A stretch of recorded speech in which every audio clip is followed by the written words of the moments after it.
Assalamualaikum warahmatullahi wabarakatuh. Kali ini kita akan membahas tentang bab 4, yaitu sholat berjamaah. Apa itu sholat berjamaah? Sholat berjamaah adalah sholat yang dikerjakan oleh dua orang atau lebih secara bersama-sama, dan salah seorang dari mereka menjadi imam, sedangkan yang lainnya menjadi makmum. Keutamaan sholat berjamaah bila dibandingkan dengan sholat munfarid atau sholat sendirian adalah dilipat gandakan 27 derajat. Salat berjamaah sah apabila memenuhi syarat sebagai berikut. Yang pertama, adanya imam. Kemudian yang kedua, makmum berniat untuk mengikuti imam. Yang ketiga, salat dikerjakan dalam satu majelis. Dan yang terakhir, salat makmum sesuai dengan salatnya imam. Selanjutnya yaitu syarat menjadi imam. Syarat menjadi imam yang pertama, mengetahui syarat dan rukun, serta perkara yang membatalkannya. Yang kedua, fasih dalam membaca ayat-ayat Al-Quran. Yang ketiga, paling luas wawasan agamanya dibandingkan yang lain. Jika ada beberapa pilihan untuk menjadi imam, maka dipilihlah yang paling luas wawasannya tentang agama. Yang keempat, berakal sehat. Selanjutnya, balik. Selanjutnya, berdiri pada posisi paling depan. Yang selanjutnya juga yaitu seorang laki-laki. Perempuan juga boleh menjadi imam asalkan makmumnya itu perempuan semua dan tidak sedang bermakmum kepada orang lain. Seperti itu.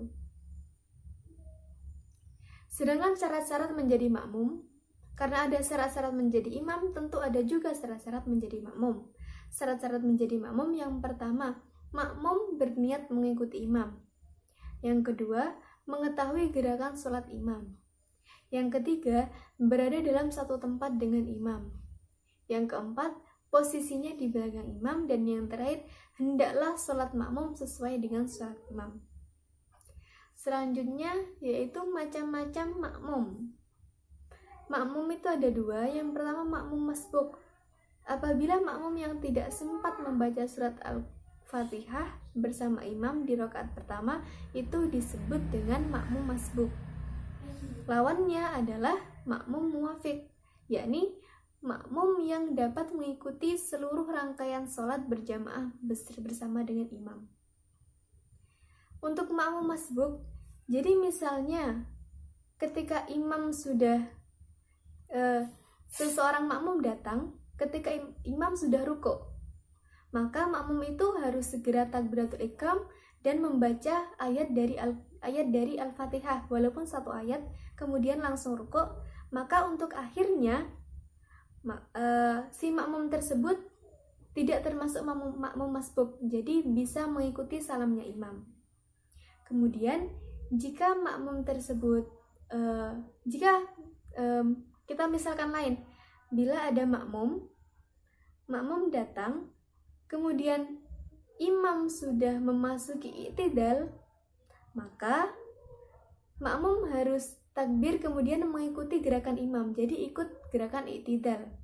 Tapi untuk akhirnya harus menambah satu rakaat lagi untuk menyempurnakan rakaat pertama yang belum tuntas tersebut. Baik, selanjutnya sholat berjamaah. Kita kembali ke topik awal, yaitu sholat berjamaah. Sholat berjamaah boleh ditinggalkan apabila ada faktor-faktor yang menghambat jalannya sholat berjamaah. Yang pertama seperti hujan yang mengakibatkan susah menuju ke tempat sholat berjamaah. Boleh untuk tidak sholat berjamaah. Kemudian yang kedua, angin kencang yang sangat membahayakan. Contohnya angin kencang yang bisa sampai menumbangkan pohon-pohon yang ada di jalan. Seperti itu, maka tidak perlu sholat ke masjid, boleh sholat di rumah saja. Lalu sakit yang mengakibatkan susah berjalan menuju tempat sholat berjamaah, jadi bisa sholat di rumah saja. Kemudian sangat ingin buang air besar atau buang hajat atau buang air kecil, seperti itu.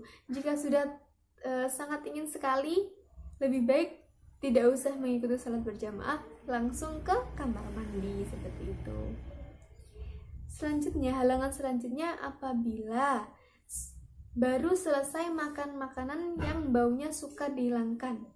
Seperti apa? Seperti bawang, jengkol, pete. Kan kasihan makmum-makmum yang lain ya apabila mencium aroma itu, seperti itu. Berikutnya yaitu tata cara sholat berjamaah. Yang pertama, sholat berjamaah diawali dengan adzan dan iqamah. Tetapi kalau tidak memungkinkan, cukup dengan iqamah saja. Kemudian yang kedua, barisan sholat atau shaf di belakang imam diisi oleh jamaah laki-laki, sementara belakangnya lagi jamaah perempuan.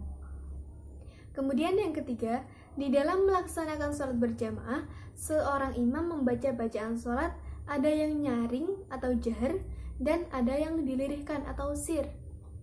Bacaan yang dinyaringkan adalah ketika bacaan takbiratul ihram, ketika takbir intiqal, tasmi, dan salam. Kemudian bacaan Al-Fatihah dan ayat-ayat Al-Quran pada 2 rakaat pertama sholat maghrib, isya, dan subuh. Begitu juga dengan sholat Jumat, sholat gerhana, sholat istisqa, sholat idain atau 2 hari raya, sholat tarawih, dan sholat witir. Kemudian yang dinyaringkan pula adalah bacaan amin bagi imam dan makmum setelah imam selesai membaca surah Al-Fatihah. Setelah kita lanjutkan yang keempat, makmum harus mengikuti gerakan imam dan tidak boleh mendahului gerakan imam. Jadi harus setelahnya imam takbir baru kita takbir, seperti itu. Yang kelima, setelah salam, imam membaca dzikir dan doa bersama-sama dengan makmum atau membacanya sendiri-sendiri. Jadi disunahkan.